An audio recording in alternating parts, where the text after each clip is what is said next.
I'm Ariane Elfont, and this is Death the Podcast. Death may be defined as the destruction or a permanent end of something. At Death the Podcast, we are looking closely at what happens when something ends. We listen, learn about, and discuss the stories that surround the subject of death. These stories bring up much more than feelings of fear and sadness. They offer opportunities for connection, for hope, and sometimes even for humor. Ultimately, if we are open to exploring death, we create greater potential to experience life. Today's episode was developed to honor and recognize National Healthcare Decisions Day. This is a day designed to educate and empower the public to make decisions about their wishes for end-of-life care. In honor of this day, two like-minded organizations, the Conversation Project and Death Over Dinner, teamed up for a week of inspired dinner parties where the taboo topic of death was the main course. This concept aligns so well with this podcast, and as a result, we wish to have our own recorded dinner during this week. My two guests were Dawes and LaBlanc, two shining stars in the restaurant world here in New Orleans. Before we listen in on our meal, I want to tell you a little bit about Monty and Robert. Monty is a native New Orleanian who was inspired to open up her first restaurant after traveling to Spain. She opened Teapole with friend Heather Bells in New York City in 2004. Monty's husband, Sean Josephs, also co-owns a restaurant in New York City, Maysville. Monty and Sean and their three young children moved back to New Orleans in 2014 and opened Kenton's this past October. Monty's homecoming has made the neighborhood and the city as a whole quite happy. Kenton's is beautiful, the food delicious, and there's a wonderful energy that she's a big part of. Thanks to Monty and Sean, our podcast was recorded at Kenton's and we were well fed and hydrated. There are probably few foodies who love New Orleans who don't know of Robert LaBlanc. Robert's family on both sides have been in New Orleans dating back hundreds of years. Robert lives here with his wife Danielle and their two young sons. Robert's company, LaBlanc and Smith, runs a collection of restaurants and bars including Sylvain, Mobar, Barrel Proof, and the newest Cabin. For those of you who have not yet been to Cabin, the atmosphere, the food, and the drinks are all pretty remarkable. It was also just listed in Zagat as one of New Orleans' 10 hottest restaurants. Robert and Monty are both young, vibrant, and successful. As I mentioned, they also have spouses and children. While the subject of dinner is one they both probably spend a lot of time thinking about, my guess was that at this point in their lives and careers, death was not at the forefront. But as it turned out, they were my perfect guests. So I'll start by asking each of you to raise a glass to someone who's no longer with us, someone you admire deeply, and share why you admire them. And I will start with you, Robert. I would like to raise my glass. There's several people. I think when I was younger, death affected me more than it affected a lot of people. I think I have a certain empathy or a heightened sense of sensitivity to losing people. So it's hard to pick one. And it's not that I've suffered a tremendous amount of loss in my life or significant loss. Both my parents are still with us and healthy. I didn't really lose any close friends. But the one that was probably closest to me was my grandfather, to whom I looked up significantly. He was always larger than life and incredibly nice guy and incredibly gracious and one of the first people that I can remember vividly teaching me life experiences or teaching me values and lessons. My parents did a great job of that as well. Also, my grandfather was 6'8" and 270 pounds, just a big guy, and it just seemed to be more impactful coming from him. And when I was a sophomore in college, when I was a senior in high school, he was diagnosed with cancer, and he was back and forth from Los Angeles getting treatments, and I was a little in the dark as to what his condition was.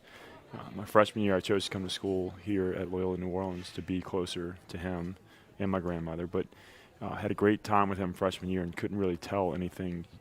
There was no noticeable signs of it. And then my sophomore year, he declined rather quickly and went into the hospital, I think, in September, and I used to go and see him as much as I could 2 or 3 times a week, and he passed away December 30th of 1996, and that was the one that probably impacted me the most because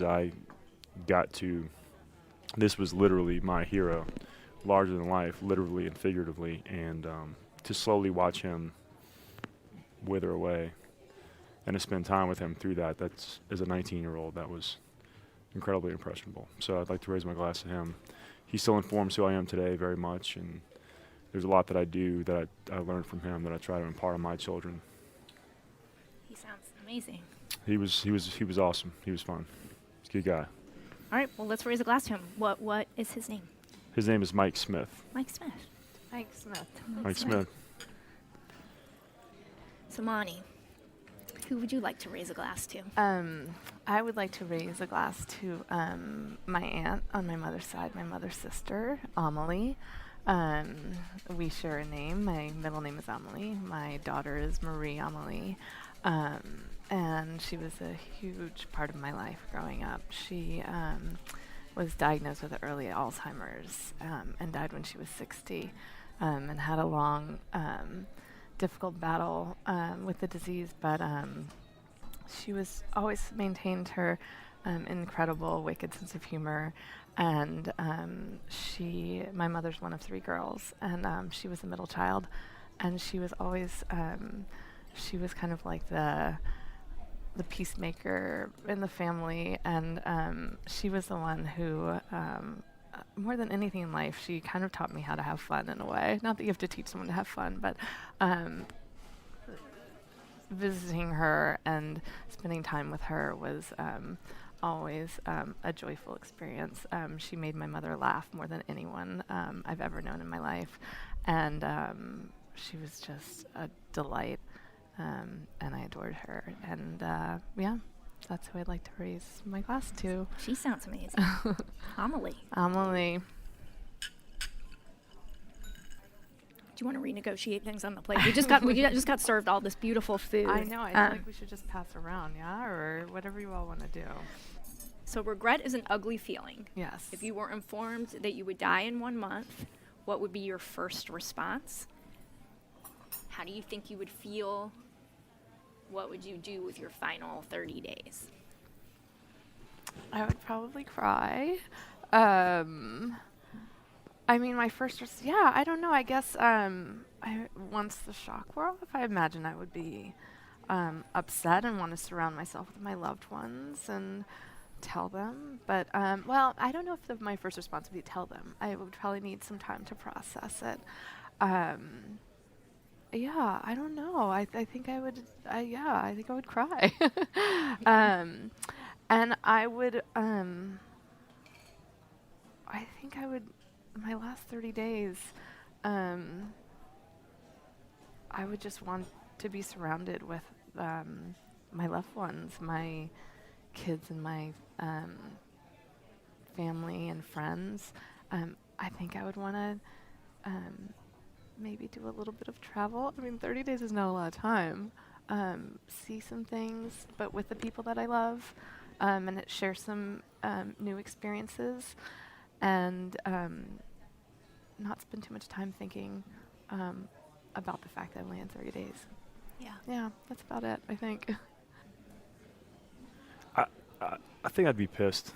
I mean, I have this, I have this naivete in life that I'm going to live forever, and I know that that's not really true, but I think it helps me approach every day with optimism.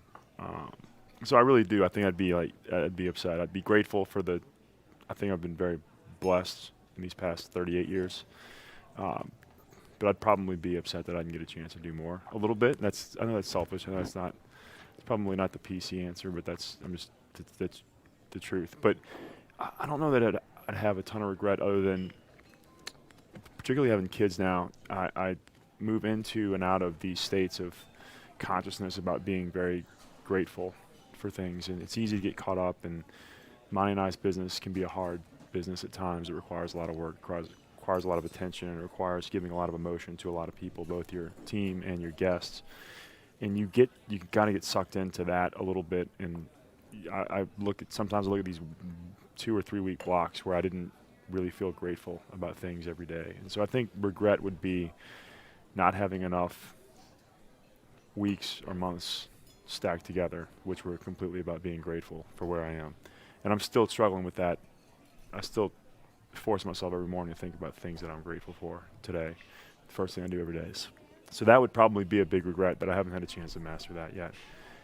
As far as spending the last 30 days, it's hard to say unless you've been through that, but I'd like to think that I'd have a dinner party every night. I'd like to think that I would just go out on a high note. I'd like to think that Axl would let me sing lead on Welcome to the Jungle for one of their shows. I'd like to think that I would have the courage to celebrate those last 30 days with all the friends and all the family that I love.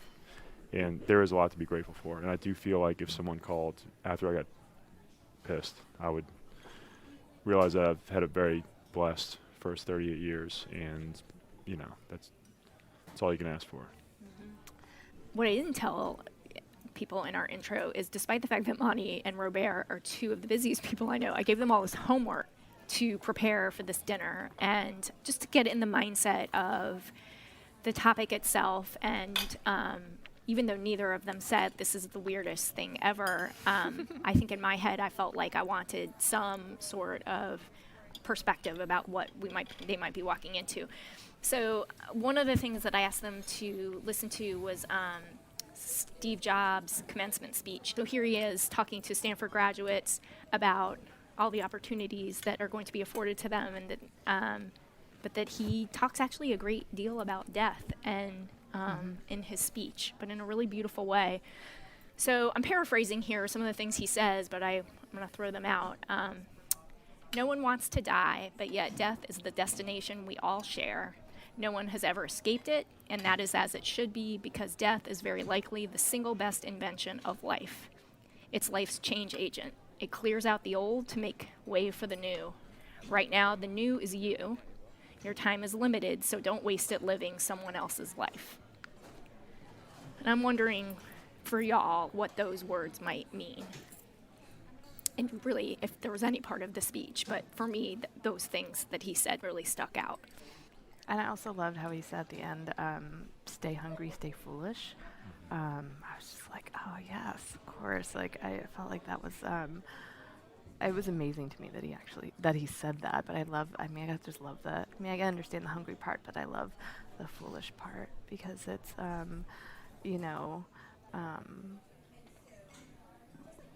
it's such a great way to kind of send recent graduates off into the world because they're trying not to be foolish.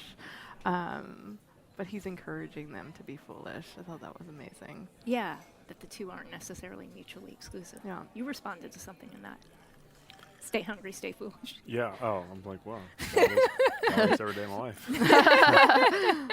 Danielle, will you watch this, please? I thought it was powerful because he was speaking to,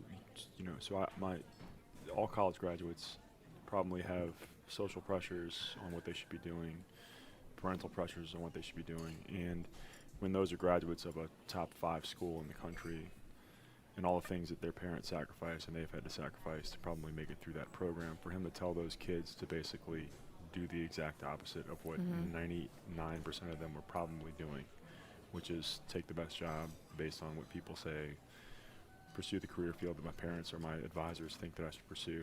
I thought that was really bold of him, really brave. One of the things the thing that I thought was really interesting was how he talked about developing a philosophy on how you approach life, no matter what your situation is. He talked about finding something that you're really passionate about so that you can do it excellently. He talked about his own life circumstances, which are pretty tough life circumstances, all the way from his biological mother giving him up for adoption and then trying to back out of it with his real parents because they didn't have college degrees to, I just thought that was a tremendous experience, but his approach to that was, if you just trust your instincts and you follow your heart and do what makes you happy, you will have a fulfilled life and you will do excellent work. And that excellent work is not always defined the way that it's traditionally defined by status or power or wealth or professional success. It could be being an amazing friend to someone. It could be being an amazing mentor to someone. It can be being an amazing parent, an amazing child. And I thought that was pretty profound for him to talk to a bunch of kids who were probably some of the most talented kids in the country, who had collectively paid about $250,000 over the last 4 years to go to school, about letting all that go and just following your instincts and trusting your heart.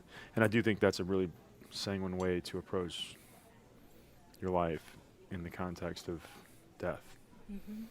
And it's interesting, it's very haunting, because he gave that speech when he was in remission, or he was okay, or he thought he was okay. Mm-hmm. It wasn't that long thereafter where he got re-diagnosed, and it was a Yeah. pretty quick decline for him after that speech. So it's kind of a profound statement if you put it in the context of what actually happened to him as well. I was thinking about that as well Yeah. as I was watching it. Same. Because the wisdom in what he said actually fits so well with what ended up happening. And of course, Yeah. he didn't know how that was going to go down.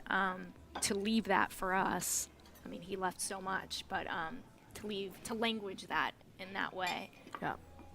And I think so many commencement speeches are all about beginnings, but I appreciate that he talked about beginnings, but he also talked about endings. I wonder for you guys, in such a risky industry in a city that is all about food.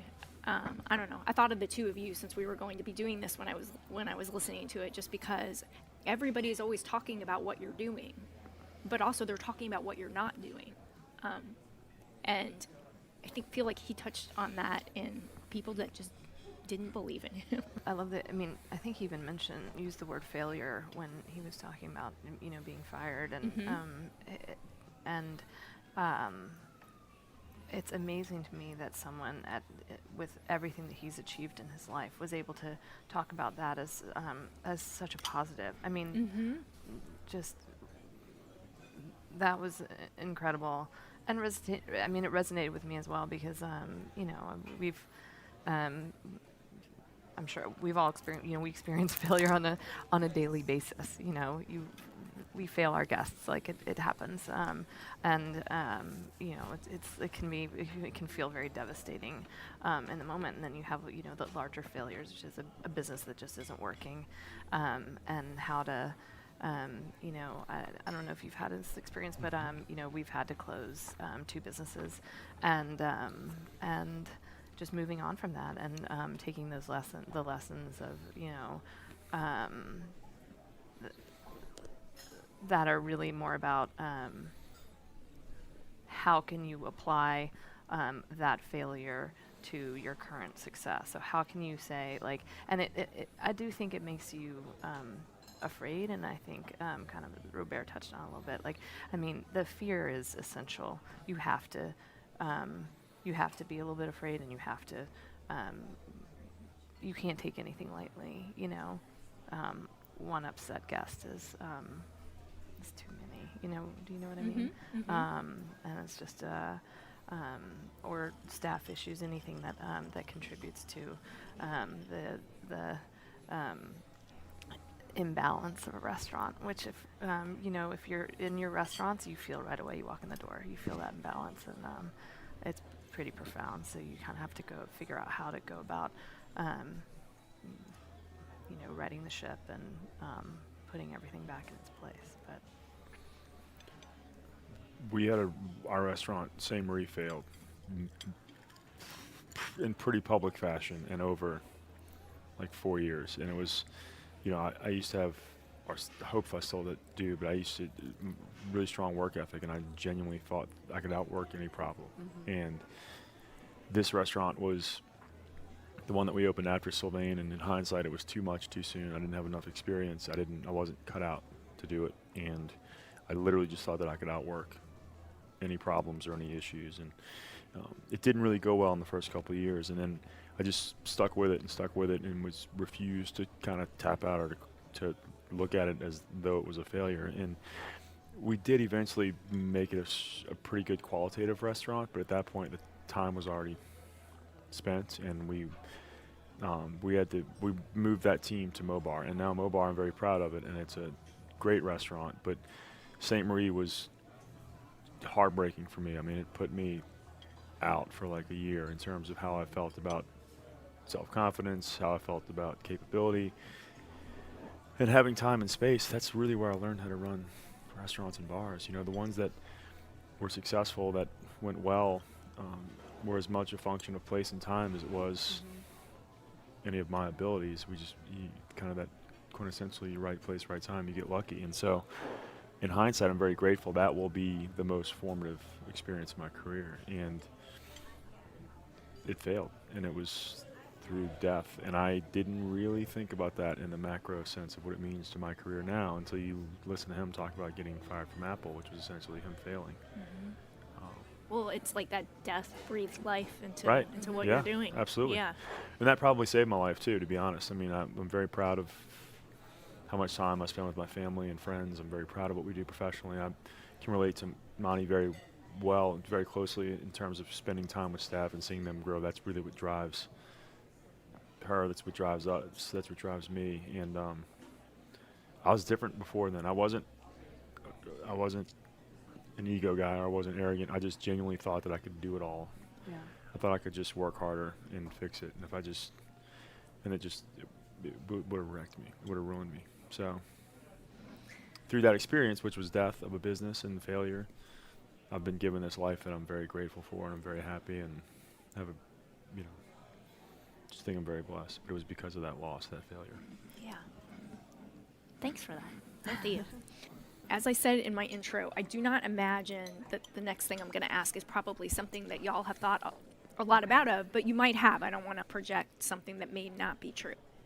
But you are both young, and I feel very much in the height of your lives, and I am hopeful have lots and lots of time ahead. But if you could think about how you would like, if you got to write it out, how you would like your own life to end. I mean, I think with modern medicine, we're all going to live to be 120 anyway, right? I mean, so I'm hoping it's like 110 right before I lose my 110? faculties. Yeah, right before, just when I'm still vibrant enough to be able to. Which gives you like 90 more years, I think. Hopefully, hopefully. I hope it's relatively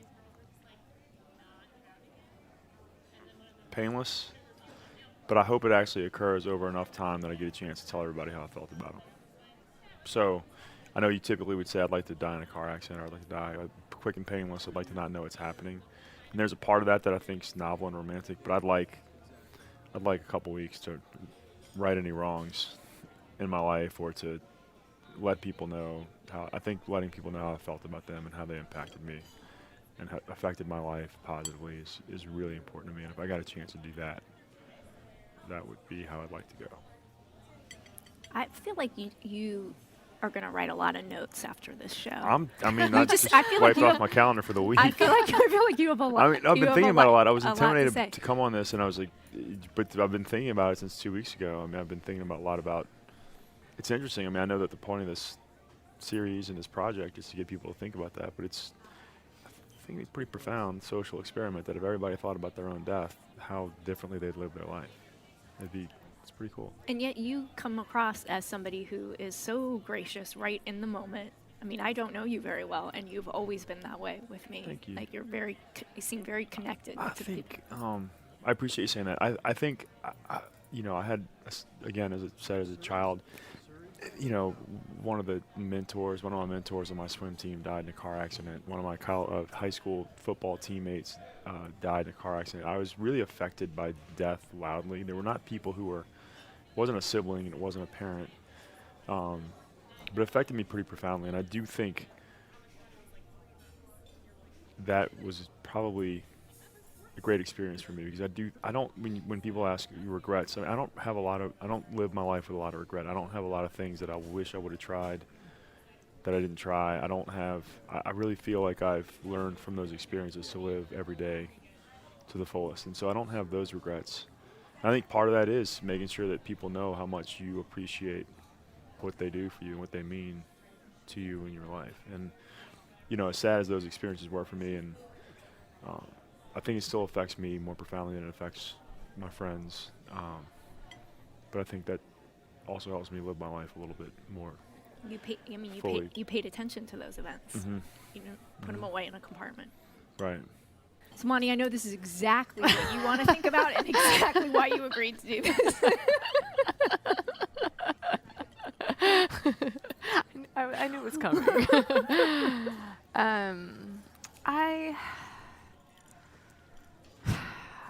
I would want my death to be pretty quick and painless. I would also want the opportunity to say goodbye to the people I love. And I don't know, I think, I don't think I live with a lot of regret, but I think I live with regret about, relationships. I think it's, I think that old friendships that, that maybe came to an end, or the people that I didn't stay in touch with. I think that it's not about righting any wrongs, but it's more about I would kind of like the opportunity to reach out. I think there are like a handful of people that I would like to reach out to, just to say like, I love you and goodbye. Yeah. That whatever the falling out was, or whatever that our, I feel like I sound like I've had all of these falling outs, but I think that Well, maybe just stuff that's unfinished. yeah, tying up loose ends a little bit, but I think that as a younger person, I was more judgmental and less forgiving in my relationships, and I think that I lost some friendships along the way, and I think that if I live with a little bit of regret about that. So I think if I had the time, I would like to go back and say, that was stupid, and I love you. Well, you just said it. I did. I guess I did. You just did it. That's a good point. I can relate to that. So I probably have to write half thank yous, half apologies. Well, who can't relate to that if he or she is being honest, right? I mean, we only have as much perspective as we have in the moment, and I think part of like what's cool about getting older is that you see things in your rearview mirror differently, and I mean, it sounds like what both of you are saying is you have an awareness of that sitting here now. Yeah. Can I put a question out there? Yes, please, absolutely. Do y'all talk about death with your children? And have you I was thinking about you because, when Ariane approached us about this, I don't know about you, but it sounds like you also have been thinking a lot about death and what it would be like to have this conversation. But it's gotten me thinking a lot about that discussion with my kids, because I just run from it. My daughter is now at the age where she wants to talk about death. And earlier in the week, she said, "What would you do if I died?" And I was like, "Don't say that. Go to bed." It was like exactly I didn't want to have that reaction, but I did. I was like, my life would be over. I didn't know what to say, and I found it really overwhelming. Yeah. And then I've been thinking a lot about the question that she asked me, and I still don't know how to answer it. But I'm wondering if you've started having those conversations with your kids, or if you have been, or if you have been recently because of what you're doing. And then you as well, Robert. No, we have not yet, and I think it's important. I think we probably need to. It's, I think some of that's fine in the context, and to put it in a situation that they can understand and appreciate. I actually think my mom was a nurse, and in hindsight, thinking about the way that my mom actually talked to me about it, and it was scary, it was frightening as a child, but she was honest about it, and I think that's one of the reasons why maybe I appreciated that a little bit more when I was younger. So I do think it's important, but that's it's probably scarier than the birds and the bees, right? Mm-hmm. Talking about death. Well, it's hard to talk about something that we don't completely understand, and that most of us aren't welcoming. Children offer such a great opportunity because they just ask. And yeah, right.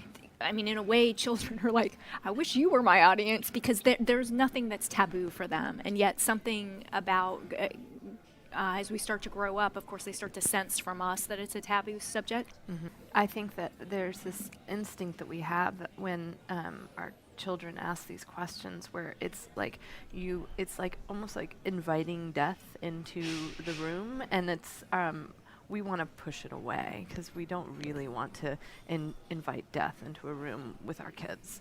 But I was thinking this past week about it because I was just wondering what would happen if I invited death into the, like, what would that mean? Like, what does that space feel like to invite, what would it be like to invite death into the room and just be with it for a little while with my kids? And when I thought about it in those terms, it felt like not as scary, but it's like death comes into the room and I'm like, oh no, there you go. We got to push you out. Goodbye. Well, the way you said it, the first time is you made it a choice. Like you're inviting the topic. That's so scary. But whether we invite the topic or not, it's inevitable. Yes. I mean, it's the house guest that's going to be there no matter what. Sure. And the way that you framed it as a choice, and that's what kids naturally do. Kids naturally invite everything into the room. Like they just want to know what's going on, what's happening. And I mean, the whole idea behind this show, the whole idea behind these two organizations, Death Over Dinner and the Conversation Project, is to invite the subject rather than be surprised and scorned by the subject. To be totally honest, which I know is dirty, the reason why I don't do that is completely selfish. Is I can't bear the thought of losing a child, right? It's not really, the fear is not to contemplate what it's going to be like for them when I pass away. The fear is to contemplate what it's going to be like for me if they were to pass away. So thinking about it in that context, for me, I'm pretty selfish to not approach that. Yeah. Well, I'm not. Well, that's for me. It's not for them. I didn't know how to answer that question. Yeah. Mommy, what would you do if I died? And then I didn't have an answer for her. Like I just wanted to push the question away, and I did. But I just haven't figured out a way to. Because the world as you know it would end. Yeah. Because that's like a pain that's unfathomable that none of us would want to think about. And so we can understand why you wouldn't want to answer that question. It's like your heart expands and then breaks at the same time. Yeah. So on that light note, we Bartender. Can we make it a double? Can we get a double? Sorry. Well, I'm gonna stop for today, and thank you both so much. If you want to find out more about Monty or Robert and their restaurants, check out the links provided on our website. Check out deathoverdinner.org and theconversationproject.org to design your own important meal to talk about the stuff that's hard to talk about. The show is produced by Eric Merle. Our associate producer is Jill Gross. This show was recorded by Brian Raybar. Our theme music, It Happened, is written by David Milling and is performed by David Milling and Charles Milling. To hear more of David's music, go to his website, davidmilling.com. If you're listening to this on iTunes or Stitcher or some other podcast app, if you can take a moment to rate and review us, that helps other people find us. You can find Death the Podcast on Twitter, Facebook, and Instagram, or at deaththepodcast.com. Death the Podcast is a production of INO Broadcasting.